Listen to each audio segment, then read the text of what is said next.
Bismillahirrahmanirrahim. Assalamualaikum warahmatullahi wabarakatuh. Apa kabar anak-anak? Sehat?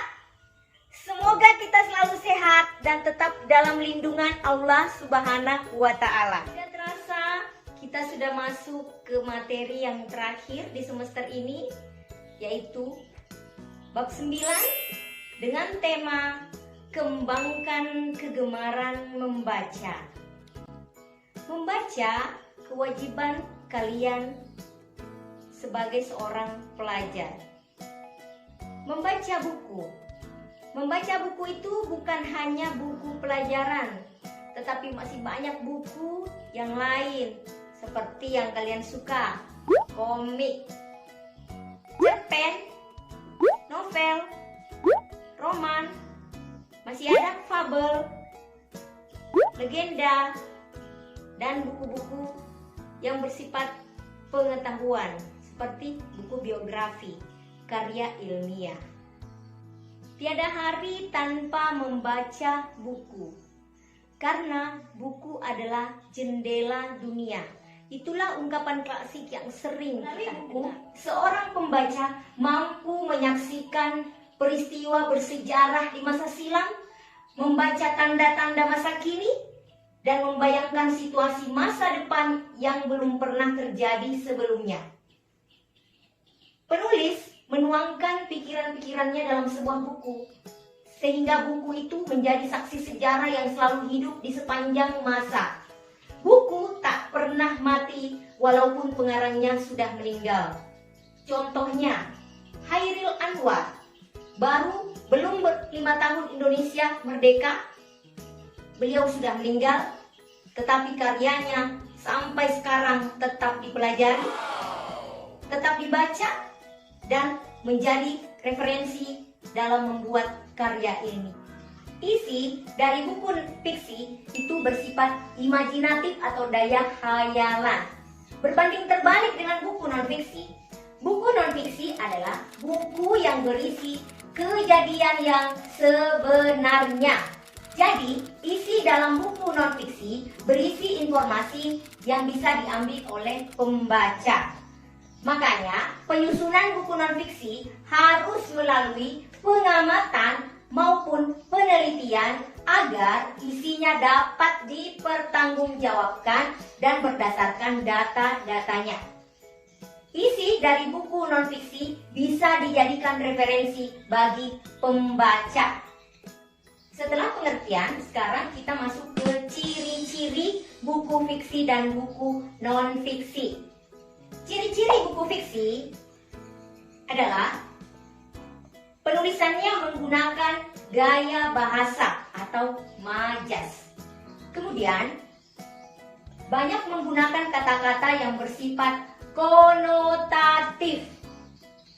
Kemudian, bersifat imajinatif atau daya khayalan.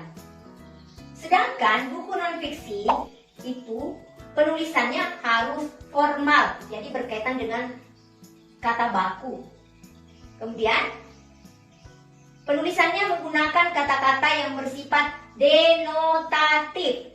Kemudian, berdasarkan fakta, tulisannya berbentuk tulisan ilmiah yang populer. Kemudian, temuan yang ditulis adalah temuan yang baru atau pengembangan dari temuan yang sudah ada. Dari penjelasan tadi, ciri-ciri sudah pasti bisa membedakan antara buku fiksi dengan buku non-fiksi. Jadi sekarang perbedaan berdasarkan sifatnya. Kalau buku fiksi itu khayalan atau imajinasi. Kalau buku non-fiksi itu kenyataan. Kemudian berdasarkan isinya, kalau buku fiksi itu hiburan. Kemudian kalau buku non-fiksi itu informasi. Berdasarkan bahasanya, buku fiksi itu konotatif, sedangkan non-fiksi denotatif. Nah, apa sih perbedaan konotatif dengan denotatif? Ibu beri contoh. Tangan kanan nih. Tangan kanan arti sebenarnya berarti denotatif, artinya tangan yang sebelah kanan, bukan sebelah kiri. Tapi konotatifnya itu artinya orang kepercayaan. Meja hijau, meja yang berwarna hijau, denotatif. Makna sebenarnya, makna konotatifnya pengadilan. Setelah dijelaskan pengertian, ciri-ciri, sekarang kita masuk ke unsur-unsur. Unsur-unsur dalam buku fiksi itu ada dua, yaitu unsur intrinsik dan unsur ekstrinsik. Apa itu unsur intrinsik? Unsur intrinsik itu artinya unsur pembangun cerita dalam buku fiksi. Yang pertama itu tema. Tema adalah makna yang terkandung dalam cerita. Biasanya temanya itu persahabatan, perjuangan, percintaan. Yang kedua adalah latar atau setting. Latar atau setting itu adalah landas tumpu cerita. Latar itu juga ada 3. Latar tempat, artinya tempat terjadinya peristiwa dalam cerita. Kemudian latar waktu yang berhubungan dengan waktu. Latar waktu bisa berhubungan dengan hari, tanggal, bulan, tahun, peristiwa-peristiwa bersejarah, ataupun zaman tertentu yang ada dalam cerita. Kemudian latar sosial. Latar sosial lah latar yang berhubungan dengan sosial yang ada di dalam masyarakat dalam cerita tersebut. Kemudian ketiga, alur atau plot. Alur atau plot itu artinya jalan cerita. Alur itu juga ada 3. Yang pertama alur maju. Alur maju artinya jalan cerita itu mulai dari awal sampai akhir, berurutan atau kronologis. Kemudian alur mundur. Alur mundur itu artinya akhir cerita kembali ke awal atau flashback. Kemudian yang ketiga, alur campur, artinya alur maju dengan penggabungan antara alur maju dengan alur mundur.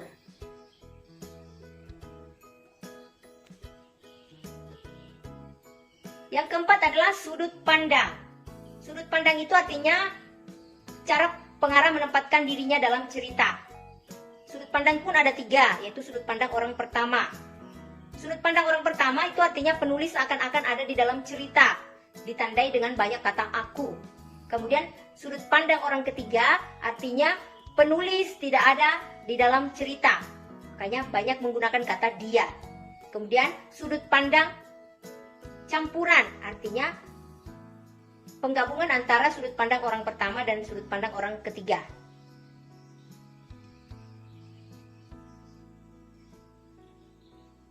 Yang kelima adalah tokoh. Tokoh dan penokohan. Tokoh itu adalah pelaku dalam cerita, sedangkan penokohannya adalah sifat tokoh dalam cerita. Yang terakhir adalah amanat. Sudah pasti amanat itu adalah pesan yang ingin disampaikan oleh pengarang dalam cerita tersebut. Yang kedua adalah unsur ekstrinsik. Unsur ekstrinsik itu merupakan unsur pembangun buku fiksi yang berkaitan dengan keadaan di luar cerita. Yang pertama yaitu dari bahasa. Dilihat dari bahasa pengarangnya. Biasanya menggunakan bahasa daerah mereka. Yang kedua adalah latar belakang. Latar belakang pengarang tentunya berpengaruh kepada buku atau karyanya. Kemudian yang ketiga adalah nilai-nilai. Nilai-nilai yang ada dalam karya tersebut. Yang pertama nilai moral. Itu nilai moral berkaitan dengan baik buruknya. Kemudian nilai sosial. Nilai yang berkaitan dengan hubungan sosial masyarakat yang diangkat dalam cerita. Kemudian nilai religi. Nilai yang berkaitan dengan kehidupan beragama. Kemudian nilai politik. Nilai yang berkaitan dengan pemerintahan. Kemudian nilai budaya. Nilai yang berkaitan dengan adat istiadat, adat tradisi yang ada dalam masyarakat. Setelah dijelaskan unsur buku fiksi, sekarang ke unsur buku non-fiksi. Unsur buku non-fiksi yang pertama itu adalah data buku atau identitas buku. Data buku atau identitas buku yang pertama judul buku, kemudian penulis atau pengarang, nama penerbit, cetakan atau tahun terbit, dan jumlah halaman. Kemudian yang kedua adalah kata pengantar atau prakata, daftar isi, jumlah bab atau subbab, glosarium, indeks, dan daftar pustaka. Yang terpenting di antara semua unsur buku non-fiksi itu adalah glosarium. Glosarium adalah kumpulan daftar kata atau istilah penting yang disusun secara alfabet yang dilengkapi dengan penjelasan atau definisi. Glosarium dapat dikatakan sebagai kamus singkat dari kata yang ada di dalam karya tulis tersebut. Nih contohnya. Indeks berisi daftar kata kunci beserta halaman kata dalam buku tersebut. Indeks ditulis juga secara alfabet. Indeks disusun untuk memudahkan pembaca mencari tahu kata dalam isi buku non-fiksi tersebut. Nih contohnya. Daftar pustaka.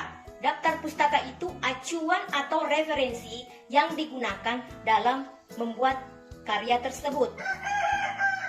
Kalian harus memperhatikan sistematika penulisan daftar pustaka. Nih.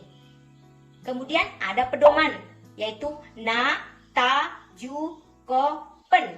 Na, nama pengarangnya. Ta, tahun terbitnya.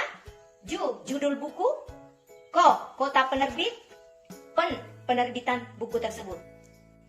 Setelah penjelasan Ibu mulai dari pengertian, ciri-ciri, dan unsur-unsur buku fiksi dan non-fiksi, Ibu rasa sudah cukup? Semoga bermanfaat dan kalian tetap semangat belajar online. Ibu akhiri, Assalamualaikum warahmatullahi wabarakatuh. Dadah.